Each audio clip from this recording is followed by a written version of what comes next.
Hello and welcome to On the Agenda, a semi-monthly podcast brought to you by the City of Reno, recorded here at City Hall, so excuse any office stories you might hear in the background. The show aims to provide quick updates on actions taken during recent council meetings and checks in with various departments to keep you informed about the latest updates within the halls of City Hall.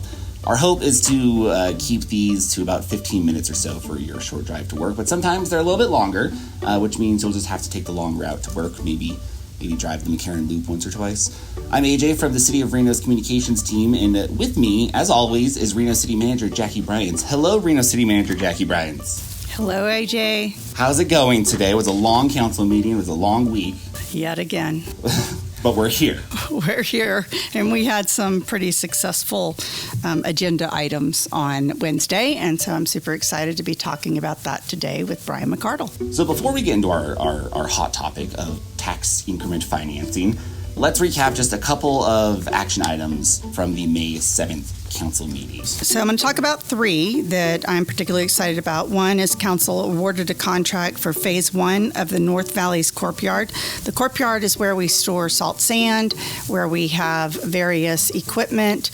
We only have one right now. It's in the middle of downtown, and what happens is people who live in the North Valleys have to drive all the way into downtown, pick up their equipment, such as a snow plow, and then they have to drive all the way back into the North Valleys with the snow plow in order to clear those roads. So we're going to be able to mitigate some of those challenges so we can allow for faster response times in North Valley's neighborhoods for maintenance and operations. The other thing that we did was council approved a contract for the Summit Ridge Drive Sewer Capacity Project. This will increase the size of sewer pipes that serve the area and install 4 new manhole covers. Not sexy, but important things. And then finally, council also accepted a grant for the Violence Against Women Act and Services training officers, prosecutors from the Nevada Office of the Attorney General. This helps partially fund 2 victim advocate positions within the Reno Police Department to help provide services to victims of domestic violence. There were a lot of other things council approved on Wednesday, and you can always check out the outcomes at Reno.Gov. Awesome. Thank you, Jackie. I know that's one of the things that, we always make the joke that, sewer capacity things aren't always the shiniest things, but those are so important because people don't understand. We don't have those. It's it just goes nowhere. It's just there. It's just in the house. Disgusting. Well, it's not a problem until it is. Oh, right. And when it is, it becomes the number 1 or 2 problem in the community. So we have to fix it early. No pun intended there. Oh, I love that. I'm wearing off on you, Jackie. At the May 7th Reno City Council and Redevelopment Agency Board meeting, Council approved a Tax Increment Financing Plan, or a TIF, for the Grand Sierra Resort. If you're an avid social media user, odds are you've seen some things about TIFs. I know I have because I'm chronically online. But TIFs are more complex than quippy things that we see posted in comment threads. You've probably heard, you're giving away money, or the city's in debt. Why invest money? Why give them a check? But this is a very complex issue with nuances that dive into tax plans, reimbursement percentages, and things that just generally make my head hurt. Joining us today to explain TIFs to me like I'm 5, it's Bryan McArdle, Revitalization Manager here at the City of Reno. Bryan, thank you for joining us. This is awesome. Thanks for having me. I'm so glad you're able to make the journey to our high-tech, state-of-the-art studio here. I didn't even know this existed. That's the point. I don't want people using it. So, Bryan, let's get into TIFs. Generally explain this to me. So let me start off that last August, we were fortunate enough to re-energize our Redevelopment Agency, which is, it's existed since 1983, but we haven't used it in 15 years. And redevelopment agencies, they exist across the nation. 48 states have redevelopment agencies, and redevelopment agencies have the ability to capture property tax created by projects to be reinvested in a specific area. And tax increment financing, which is TIF, is one of the main tools that redevelopment agencies have to facilitate investment and projects that might not have happened without this tool. And so the way tax increment financing works is it's a way to help projects get financed with the future property tax that they create. And the risk is that without this finance tool, these projects might never get built in the first place. And so we hear people saying you're giving money away. And the answer is, while we are supporting a project, this project won't occur in the first place. Those future property taxes won't materialize anyways if we don't find a way to support this project. And being in Reno a very long time, we all know that there's been promise of projects in the past that never get finished or developed, and usually it comes down to funding, financing, and other issues. And so tax increment financing is a way to get those projects over the finish line and make them work. So, Brian, most people, they finance a house where you get a mortgage and you pay on that mortgage for 30 years, typically, until you own the house. When you talk about financing, are you talking about financing like a mortgage, or is there a different type of financing that you're talking about? So in the terms, if I'm going to build a new apartment complex, I'm going to charge rents. When you go out and get a house, they're going to look at how much income you make and your spouse makes, and they're going to see if you can afford that house. And much like an apartment complex, there's a cost, and a bank may say, you cannot get enough rents and et cetera to afford to pay the loan on this apartment complex. And as much as a developer wants to develop, it just doesn't pencil, as they say. So there's a difference when I'm buying a house. The bank is looking at what I own, how much I make today, and if my income today can actually cover the cost of the mortgage on a monthly basis. When you're financing a development project, it's the opposite, right? Yes. So the bank is looking at how much income you will generate in the future based on whatever it is, whether it's rents or you're selling houses, or what's another example? Well, the example I gave at council last week, or the Redevelopment Agency Board, was a little story about Danny Developer and Donut Plaza. And so, and there's this story I do love a donut. We can argue about the right way to spell donut. But the example was there's a site on Main Street in downtown, and it used to be a gas station, and now it's just a flat lot, and we all want to see it get developed. And Danny has this idea for Donut Plaza, and he knows it's going to work. He has great ideas for it, and he just cannot get the project financed. He's put as much money of his personal money in. He's gone out to all the banks, and he just cannot get there. Because the bank is looking at how much money will you generate in selling donuts, not how much money do you have today. Yep. The bank says, Danny, I'm sorry, it's just too risky. We don't see the money coming in afterwards. Even if Danny was able to go to an uncle and get more money to finish the plaza, the debt would be so high that there's only so much donuts you can sell that he couldn't make the loan payments. But he's so close. And he says, if I finish this plaza, all this future property tax is going to be created. And we said, well, great. The redevelopment agency gets to keep that property tax. What if we paid you back over the next 10, 20 years of that property tax you helped create? Would that make a difference? And the bank says, gosh, that would make a difference. And Danny says, actually, that would make a difference. That would help me pay off my loans. And I just want to make sure that I'm clear here that the property tax on a concrete plaza is a lot less than the property tax on the donut shop. It's practically nothing because we depreciate our property tax here in Nevada. And so we want to see that growth. We want to see new future property tax created.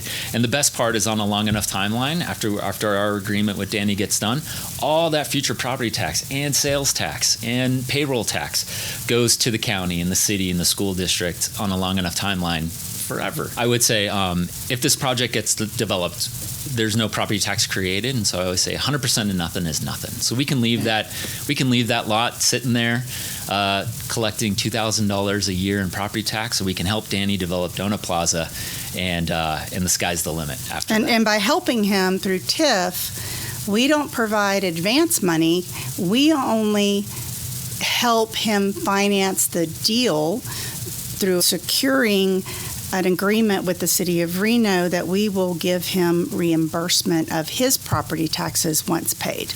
Yes, there's a few different ways to do tax increment financing. The one we really would like to do here locally is called pay-as-you-go, which we say, Danny, we can't give you money today. We're not going to take out a loan, give you money. We're not going to take out bonds and give you money. We have no money to give you today. Right. There's no checks being cashed. There's no checks. He leaves. He doesn't have a dollar. He has to go find the money to develop that project. But what we said is when you finish that project, we'll give you payments back. And hopefully that relieves all the pressure you feel today. And do the banks consider the agreement in deciding whether or not to loan him the money? They do. So when they say, oh my gosh, you've given this tool from the city that's going to help you do it, that changes everything. we can now de-risk this project. Go build your donut plaza, Danny, and with those future payments, it de-risks the loan. So we're happy to give you a loan now, and it makes everybody happy. People come in, maybe the donut plaza is a huge success. You get competition. Somebody opens a bagel spot down the street, and next thing you know, people are traveling back into the urban areas to go get donuts and bagels and socks and visit other retailers. So now that we generally understand how TIF works, let's talk about GSR. It was 5 hours long. Yeah, it was a long 5 hours. It was a lot of public comment. Everyone in the community came out and mentioned how much this means to everybody and to the promise of the future. I think it tells everyone, not just in locally but outside, that Reno is ready to do great things, that we're a growing community and we have exciting things coming. And I think everyone came out and expressed that support. For purposes of this GSR deal, tell us, what is GSR going to do with phase 1 of this deal? Well, let me explain that even with Danny's Donut Plaza and a $1 billion proposal, the mechanics aren't that much different. And so in August, when we relaunched the Redevelopment Agency, the Grand Sierra Resort was the first one to put in an application for TIF. And so we're going right in with the biggest project we will likely see in a very long time. They came and they said, we have, over the next 10 years, $1 billion worth of projects we want to do on in Reno. In Reno. $1 billion in Reno. And they're funding the entire thing. And when you look at it, they are bringing all the money to do this. And phase 1, it's 3 phases. The phases include the arena, an ice skating rink, the golf, like a top golf over water, a new parking structure, and in future phases, it includes a new hotel tower and 300 units of workforce housing. But that's such enough timeline. And the thing I have to mention is that our ability under the Redevelopment Agency to do TIF ends in 10 years for that area. So we don't have much time for them to build an arena, pay their property tax, and help them on this project. And so when we started talking, it really came down to how do we support phase 1 only. And phase 1 is the arena itself, a community ice rink that's going to be built just next door to the new arena, a 2,800 stall parking garage, and then the top golf over water, the golf thing. That is phase 1. I don't get the golf thing. Oh, if you've never done top golf, it's a lot of fun. I hear it's a great time. And over water, it's going to crazy experience. I think they would all end up in the water. So I mean, growing up here, we've always asked, you got a lake right there, let's use it. And so that is what they're proposing. Their original proposal, the estimates came out at about $500 million, but due to cost and everything else, when our independent consultants started looking at it, and they do arenas all across the nation, and they said our analysis of this, and this is their numbers, this arena and these components for phase 1 are going to cost about $768 million. And that is when Alex Morello Gaming, who owns GSR, said, we're going to need some help in financing this thing. Can we use TIF as a tool? And so we get our consultant to run the numbers. And I will say this, is that arenas aren't great investments, period. They're great for our community. We all get to enjoy the amenities that it brings, but they're not great investments. Why aren't they great investments? It's high cost, and sometimes arenas are on and they're off, but it's a big project. It's $700 million. How many concerts and Disney on Ice can you fill to make that money back over 20, 30 years? So they're not a great investment. So what our consultant looked at, is that the rate of return is going to be about 3%. Okay. But if you took that money and just went and bought a 10-year treasury note from the federal government, you'd make about 4.5% risk-free. And so, your better option is to go take your money and go invest from an investment perspective. Yeah. Take your money and go invest it in treasury bonds. But that's not fun. That's not fun. Who wants that? And we want an arena here. We want fun things. And so the delta between that risk-free investment of a treasury bond and their return, the 3% to 4.5%, came out to about $146 million. And that is the gap. That is the gap to make this project financially feasible. Because we only have 10 years left in RDA Area 2, the most we can give back in future property tax is about $68 million. And so we said $68 million is the maximum amount of money we have to play around here. And what was agreed on between the Redevelopment Agency Board and Morello Gaming for Grand Sierra Resort was that they would keep about 90% in reimbursement every year they pay their property tax and they get a 90% reimbursement back, and the remaining 10% goes to the Redevelopment Agency to invest in parks and in river improvements and all the great stuff that the Redevelopment Agency could do. And we know we want to invest in our river. Anyways, we just finished the River Vision Plan. And so that's how it'll work. They build the arena, they pay their property tax just as normal, and we do our calculation and we give them 90% of that annual property tax payment back to them. But we got two other things out of this deal, right? We did. We thought we had a deal negotiated, and I think when it came up, the mayor had asked the question, is there anything else we can do or give more benefits to the community? And Mr. Morella was nice enough to turn around to the crowd and say, should we give them the fire station land? The thing you have to remember is we have a fire station on the Grand Sierra Resort site that we lease from them. For $25,000 a year, as a matter of fact. $25,000 a year. And because this is such a big project, we really had to figure out, we're a tenant on their land, and so we had to figure that out. And part of the deal was, do we buy the land from them? How does this work? And he had agreed to just give us the land for that fire station site, which is very nice of him. The other thing that he agreed on, and because he cared so much, there was a lot of talk about youth sports and hockey and basketball and volleyball, things like that. Soccer too. Soccer. And so he said, I've really heard you all today. I'm willing to give about 5% of the money he receives back to support youth sports, specifically in Ward 3. And so that could be future amenities, future flat fields, things like that. But he made that commitment personally. So what we'll likely do is he'll get his property tax reimbursement back, and then he'll also find a way to support and give back some of that money. So explain it like I'm 5 again. Money that goes into the redevelopment agency, that money can only be used for those things, right? Like, we can't use this for anything else. It has to be used to develop the area. Like that RDA 2, is that what that is? Yep. Yeah, so we have two. So we have a redevelopment agency, but the way redevelopment law works is you get to draw a boundary of an area that is has blight or has a lot of infill sites, and we all want to see those areas prosper. And so you draw a boundary and you say, for every day going forward, any future property tax created, the redevelopment agency gets to keep it. And it has to be reinvested in this area, into parks, new sidewalks, streetscapes, murals, things like that. And so we have two areas in Reno. We have Redevelopment Area 1, which is downtown, and Redevelopment Area 2, which is a bit of Midtown, bit of 4th Street, and the Grand Sierra Resort site.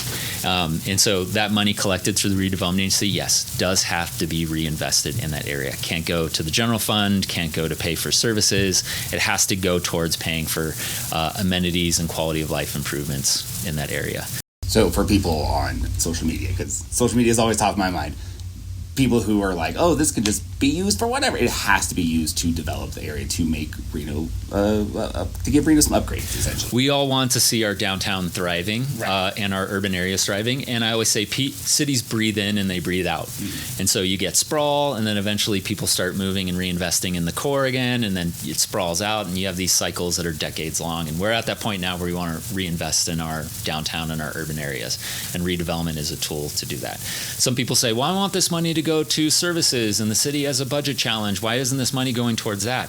And the answer is, this money would never be created in the first place, right, if we didn't use this tool that TIF is. Well, and also the law says you can't use it for certain things. You Correct. have to only use it within the RDA in which it is designated, and you can't just use it for anything within the RDA. We can't fund ice cream trucks, could we? What I say, it's like an investment fund to improve the quality of life and develop and infill sites throughout the area. And we run that investment fund over 30 years, and all that value created over the 30 years, at the end of 30 years, gets to be given to everybody, the City of Reno, the school district, county, and all that future property tax gets to support the services we all want. But we should have an amazing, improved area by then. One thing that I think we should also talk about is, with respect to the GSR deal, there will be a lot of lumber and steel purchased in the very near future. That's going to generate consolidated taxes, which is primarily sales tax. Do we have an idea of how much that will generate and when?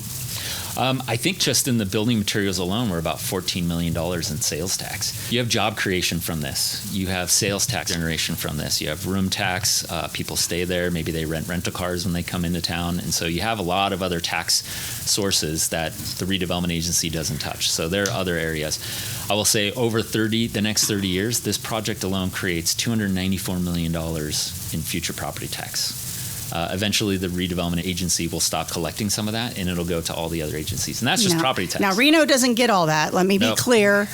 There's a formula for how much Reno gets, but again, better than nothing. Yep, Reno gets 26 cents on the dollar for property tax. And then sales tax goes into the state, and it gets divvied up a bunch of different ways. But to your point, all the extra lumber purchase and steel purchase and job created and payroll tax and sales tax and entertainment tax gets created by this project, and the other agencies and taxing entities and municipalities will all see that over time. Well, I'll say this. I think it's a heavy topic. It's fairly simple. However, it's finance. It sounds very complicated, but in principle, it's kind of simple.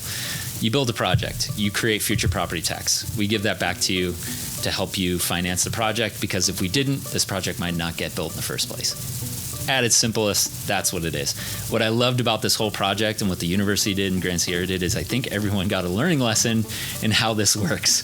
Finance is not a fun topic, but I think especially all the public commenters, I think everyone started to wrap their head around like, oh, this is no risk to the city. Oh, this doesn't get created anyways. Oh, we're not taking from other sources. And we're going to have future tax increment projects come up. We have a lot in the hopper, and I hope everyone understands, like, you're going to see growth. You're going to see a benefit. The city of Reno doesn't have a lot of economic development tools, as the mayor mentioned. This is the one we're going to use. But you're going to start seeing things happen. And now everyone knows a little bit more than they did before. And so it'll be fun going forward. I feel like I've learned so much from this. Bryan, thank you so much for joining us on the agenda and explaining tips, because this is it's a complex issue, and you explained it pretty quickly and concise. So thank you. For a 5-year-old, that was the deal. You challenged me to explain like a 5-year-old. I hope I succeeded in that. Listen, the Danny's Donuts and Donut Plaza, that was perfect. Before we go, Reno City Manager Jackie Bryant, what are we to expect on the next agenda for the council meeting on the 21st? Yeah, so we had 5 items that we had to push from the Wednesday agenda to May 21st because the Wednesday agenda was running so long. So those will be on the 21st, including the presentation from our Community Engagement and Services Director on current engagement opportunities, some surveys that we're going to provide, and some ideas we have about ensuring that we are actually hitting the mark with the public on how they like to engage. We'll also be discussing a master plan amendment for the StoneGate Heinz Ranch project and an ordinance around general obligation sewer bonds for the advanced purified water facility. And finally, we will be having our final budget presentation for adoption for FY26. Awesome. That is the 21st here at Reno City Hall at 10 a.m. And you can watch that on YouTube.